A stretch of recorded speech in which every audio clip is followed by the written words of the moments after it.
Hello friends, welcome to savage point. நான் உங்கள் ஏஸ்கே. So Lokesh Kanagaraj இப்போ ரீசெண்டாக ஒரு இன்டர்வியூ கொடுத்துருக்காரு. அதில் வந்து பார்த்தீங்கன்னா அவரோட எல்சி ப்ராஜெக்ட்ஸ் பற்றியும் இது மட்டும் இல்லாமல் தளபதி விஜயோட லியோ 2 அது மட்டும் இல்லாமல் அவர் வந்து மாஸ்டர் 2 எடுக்கிறதா ஒரு ஐடியா இருக்குது. இதெல்லாம் நான் பண்ணுவேன், அவர் ஓகே சொன்னார்னா அவர் பண்ணார்னா அப்படின்னு சொல்லிட்டு இதை பற்றி பேசினார். அவரோட அப்கமிங் ப்ராஜெக்ட்ஸ் இதுதான் பற்றி இப்போ ரீசெண்டாக பேசினார். அதை பற்றி ஒரு வீடியோ கூட நம்ம வந்து போட்டிருந்தோம். இப்போ தொடர்ச்சியாக வந்து பார்த்தீங்கன்னா அப்படியே வரிசையாக எல்சிஓ பற்றினா அப்டேட்டு, அடுத்து வரக்கூடிய படங்களோட லைனப் இப்படின்னு சொல்லிட்டு கண்டினியூஸாக அதோட எல்சியோட அப்டேட் வந்து பார்த்தீங்கன்னா தொடர்ந்து வந்துட்டு இருக்கு. அதன் தொடர்ச்சியாக பென்ஸ் படத்தை பற்றினா ஒரு சில ரூமர்ஸ், தென் இது மட்டும் இல்லாமல் பென்ஸ் படத்தோட ஷூட்டிங்கும் வந்து ஸ்டார்ட் பண்ண போகிறாங்க, பூஜை போட்டாங்க அப்படின்னு சொல்லிட்டு அப்படியே தொடர்ச்சியாக எல்சி அப்டேட்ஸ் தான் இப்போ வந்துகிட்டு இருக்கு, குமிஞ்சிக்கிட்டு இருக்கு. தென் இதே மாதிரி நேற்று வீடியோவில் சொல்லியிருப்பேன், இந்த மாதிரி வாட் இஃப் போடலாம் அப்படின்ற ஒரு ஐடியா இருக்குது. Like last of us real லைஃப்பில் நடந்ததுனா எப்படி இருக்கும். தென் இது மட்டும் இல்லாமல் இன்னும் உங்களுக்கு ஏதாவது வீடியோஸ் ஐடியா ஏதாவது இருந்துச்சுன்னா மறக்காம கமெண்ட் செக்ஷனில் மென்ஷன் பண்ணுங்க அப்படின்னு கேட்டிருந்தேன். நிறைய பேர் உங்களோட சஜஷன்ஸ் எல்லாத்தையும் வந்து பார்த்தீங்கன்னா கமெண்ட் செக்ஷனில் சொல்லியிருந்தீங்க. அதில் நல்ல நல்ல கண்டென்ட்ஸ்லாம் எடுத்து வச்சிருக்கோம். நான் அட்மினும் கண்டிப்பாக கூடிய சீக்கிரம் மேக் பண்ணுறோம். சரி ஓகே ஃப்ரெண்ட்ஸ், வாங்க நம்ம வீடியோக்குள்ளே போகலாம்.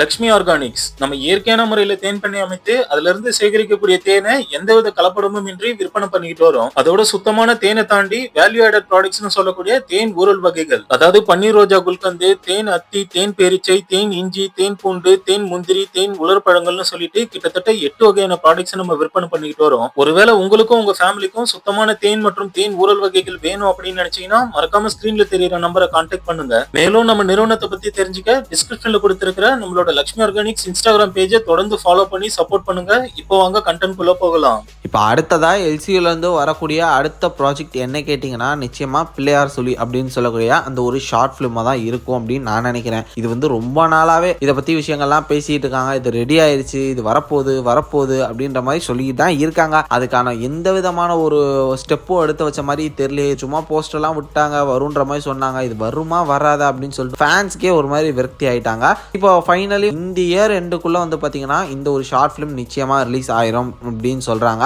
இது மட்டும் இல்லாம அதுல ஒரு சில விஷயங்கள் ஆட் பண்றாங்க, அதனாலதான் அது கொஞ்சம் லேட் ஆயிட்டு இருக்கு அப்படின்ற மாதிரியும் சொல்றாங்க. ஸோ மேபி இருக்கலாம், ஏன்னா நிறைய புது படங்களும் இப்போ அப்டேட் ஆயிருக்குல்ல. லைக் ரோலெக்ஸோட ஸ்டாண்டர்ட் ஒன்று வருது, பென்ஸ்னு ஒன்று வருது. இதை வச்சு வந்து பாத்தீங்கன்னா மேபி ஏதாவது ஒரு சில விஷயங்கள் ஆட் பண்ணலாம். அதுக்கான ஒரு டைமா கூட இது இருக்கலாம். பட் டெஃபினட்டா வந்து பாத்தீங்கன்னா இந்த பிள்ளையார் சொல்லி அப்படின்னு சொல்லக்கூடிய இந்த ஒரு ஷார்ட் பிலிம், இந்த ஒரு ஆர்ஜின் வந்து பாத்தீங்கன்னா நிச்சயமா இந்த வருஷத்துக்குள்ள ரிலீஸ் ஆயிரும் அப்படின்ற மாதிரி சொல்றாங்க. அது அப்படியே தொடர்ந்து கைதி 2க்கான ஸ்கிரிப்ட் ஒர்க்ல இப்பவே லோகேஷ் கனகராஜ் பேலெல்லாம் இறங்கிட்டார் அப்படின்னு சொன்னாங்க. லைக் கூலி படத்தோட போஸ்ட் ப்ரொடக்ஷன் ஒர்க் போயிட்டு இருக்கு. ஸோ இது தொடர்ச்சியா அப்படியே வந்து கைதி 2வோட அந்த ஒரு ஸ்கிரிப்ட் ரைட்டிங்கும் போயிட்டு இருக்கு. கண்டிப்பா கூலி படம் ரிலீஸ் ஆகி 4 monthsல இல்ல நெக்ஸ்ட் இயர் ஸ்டார்டிங்ல கைதி 2 வந்து ஸ்டார்ட் பண்ணிடுவாங்க. அதுக்கு அடுத்த வருஷம் கைதி 2 வந்து ரிலீஸ் ஆகிற மாதிரி இருக்கும் அப்படின்ற மாதிரி சொல்றாங்க. அப்படி பார்க்கும்போது இதுக்கிடையில இந்த ஒரு கேப்ல வந்து டெஃபினட்டா பென்ஸ் ஃபில் ஆயிரும் எனக்கு அப்படின்னு தோணுது. அதாவது நெக்ஸ்ட் இயர் ரிலீஸ் வந்து பாத்தீங்கன்னா பென்ஸ் இருக்கலாம் அப்படின்னு எனக்கு தோணுது. ஏன்னா இப்பவே பூஜை போட்டாங்க, இந்த வருஷம் பூஜை போட்டாங்க. இந்த வருஷமே ஒருவேளை ஷூட்டிங் ஸ்டார்ட் பண்ணா நிச்சயமா அடுத்த வருஷம் மிட்ல பென்ஸை வந்து ரிலீஸ் பண்ணலாம். அப்படி பார்க்கும்போது கைதி 2க்கு முன்னாடி வர ஒரு எல்சியூ ப்ராஜெக்டா வந்து பாத்தீங்கன்னா பென்ஸ் இருக்கும். ஏன்னா அபிஷியலாவே கன்ஃபார்ம் பண்ணிட்டாங்க அது வந்து நம்ம எல்சியூக்குள்ள கனெக்ட் ஆகி தான் வருது அப்படின்னு சொல்லிட்டு. அப்படி பார்க்கும்போது கைதி 2க்கு முன்னாடி வரக்கூடிய ஒரு எல்சியூ ப்ராஜெக்டா இந்த பென்ஸ் ப்ராஜெக்ட் தான் இருக்க போகுது ஆஃப்டர் ஷார்ட் ஃபிலிம். இதுல வந்து ராவலாரன் சார் இருக்காரு. தென் இது மட்டும் இல்லாம வந்து பாத்தீங்கன்னா இப்போ புது ஆக்டர்ஸ் பத்தின ரூமர்ஸ்லாம் கிடைச்சிட்டு இருக்கு. லைக் நிவின் பாலி அந்த படத்துல இருக்க போறாரு. தென் இது மட்டும் இல்லாம மாதவன் சார் மேடி இந்த படத்துல ஒரு முக்கியமான ரோல் பிளே பண்ண போறாரு அப்படின்னு சொல்லக்கூடிய ஃபர்தர் ரூமர்ஸ் அண்ட் அப்டேட்ஸ்லாம் இந்த படத்தை தொடர்ந்து வந்துகிட்டு இருக்கு. தென் இது மட்டும் இல்லாம லோகேஷ் கனகராஜ் சாரே இப்போ இன்டர்வியூல கன்ஃபார்ம் பண்ணியிருக்காரு, இது வந்து எல்சியூ தான், எல்சிக்கு சம்மந்தப்பட்டு தான் இது எல்லாமே இருக்க போகுது. அதுல வந்து நான் லியோவா வந்து அப்படியே ஸ்கிரீன்ல காமிக்கணும்ன்ற அவசியம் எனக்கு இல்ல. ஜஸ்ட் அவரோட பேர் மட்டுமே போதும், அவரோட பேரு இல்லதா வாய்ஸ், இதை பேஸ் பண்ணி கூட நான் வந்து இந்த ப்ராஜெக்ட்ஸ்லாம் எம்டி ஸ்பேஸை நான் ஃபில் பண்ணிடுவேன் அப்படின்ற மாதிரி சொல்லியிருக்காரு.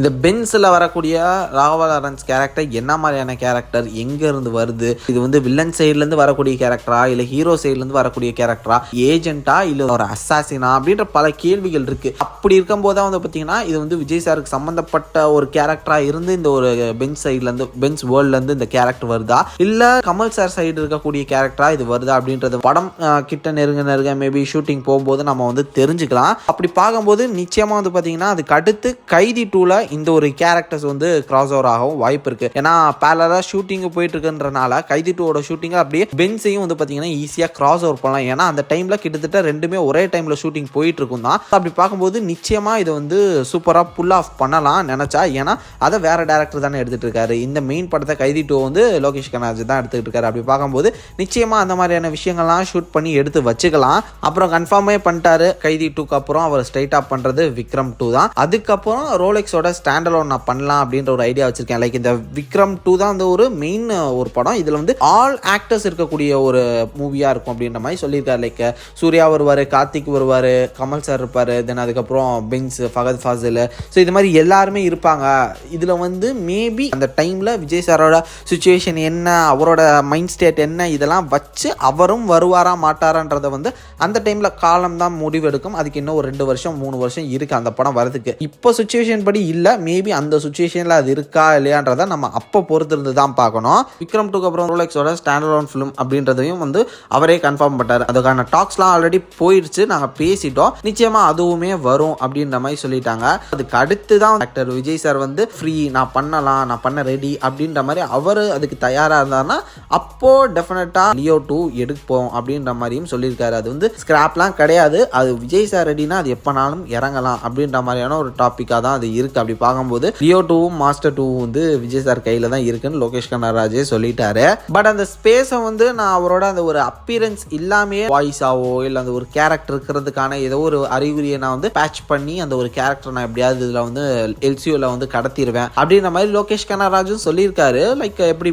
லியோ படத்தோட எண்ட்ல கமல் சாரோட வாய்ஸ் ஓவர் மட்டும் வந்திருக்கும். அந்த ஒரு பொசிஷன்ல வேற ஒரு ஆர்டிஸ்டை வச்சு நடிக்க வச்சுட்டு சும்மா பேக் ஷாட் மட்டும் நடிக்க வச்சுட்டு கமல் சாரோட வாய்ஸை வச்சு முடிச்சிட்டாங்க. ஸோ அது மாதிரி படங்கள்ல மேபி விஜய் சாரோட வாய்ஸ் மட்டும் தானே, அதனால பேசி கொடுங்க சார் அப்படின்னு சொல்லிட்டு கேட்டு இது பண்ணிக்கலாம். அது ஒன்றும் பெரிய பிரச்சனையா இருக்காதுன்னு நினைக்கிறேன். இது மாதிரியான சப்போர்ட் டெஃபினட்டா அந்த சைட்ல இருந்து விஜய் சார் சைட்ல இருந்து கிடைக்கும். அதை தாண்டி இந்த படத்துல நிச்சயமா வந்து பாத்தீங்கன்னா எல்சியோ ஒரு வேற மாதிரி கொண்டு போறதுக்கான பிளான்ஸ்லாம் சூப்பரா போய்கிட்டு இருக்கு. அது நடக்குமா என்ன ஏதுன்றதை வந்து நம்ம பொறுத்து இருந்து தான் பார்க்கணும். அப்படியே இந்த ஒரு ஃபயர் அணையாம டக்கு டக்கு டக்குன்னு அப்படியே எல்சியோ ப்ராஜெக்ட்ஸ் போச்சுன்னா நல்லா தான் இருக்கும். இதுக்கிடையில இப்போ இந்த ஸ்லேட் படி இந்த படங்கள் தான் போக போக இப்போ எப்படி பென்ஸ் திடீர்னு எல்சியோ வேர்ல்ட்ல இருந்து ஒரு படமா இது வந்தது, இதுல இருந்து ஒரு புது கேரக்டர்ஸ் வந்திருக்கு. அது மாதிரி வேற சில டைரக்டர்ஸை வச்சு இந்த மாதிரி என்கிட்ட கதை இருக்கு, இந்த எல்சியோல சம்பந்தப்பட்ட கதை இது எடுங்கன்னு சொல்லிட்டு ஏதாவது ஒரு சில புது ப்ராஜெக்ட்ஸ் உள்ள நுழைஞ்சாலும் நல்லா தான் இருக்கும். பொறுத்து இருந்து பார்ப்போம். அப்படி நடந்தாதான் இந்த எல்சியூ வேர்ல்டு அப்படியே எக்ஸ்பேண்ட் ஆகிக்கிட்டே இருக்கும். வெயிட் பண்ணி பார்ப்போம் அவரோட ஐடியா என்ன, இது எதை தொடர்ச்சியா எதை தொடர்ந்து போகுது அப்படின்றத நீங்க என்ன நினைக்கிறீங்க, உங்களோட தாட்ஸ் அண்ட் வியூஸ் மறக்காம கமெண்ட் செக்ஷன்ல மென்ஷன் பண்ணுங்க. சரி ஃப்ரெண்ட்ஸ், இதே மாதிரி தொடர்ந்து நிறைய இன்ட்ரெஸ்டிங்கான வீடியோஸ் பார்க்கறதுக்கு மறக்காம நம்ம சாவேஜ் பாயிண்ட் சேனலை சப்ஸ்கிரைப் பண்ணி அந்த பெல் ஐகானை பிரஸ் பண்ணிக்கங்க. அடுத்த ஒரு இன்ட்ரெஸ்டிங்கான வீடியோலாம் நாளைக்கு மீட் பண்ற. அது வரையும் tata bye bye, take care from A Square.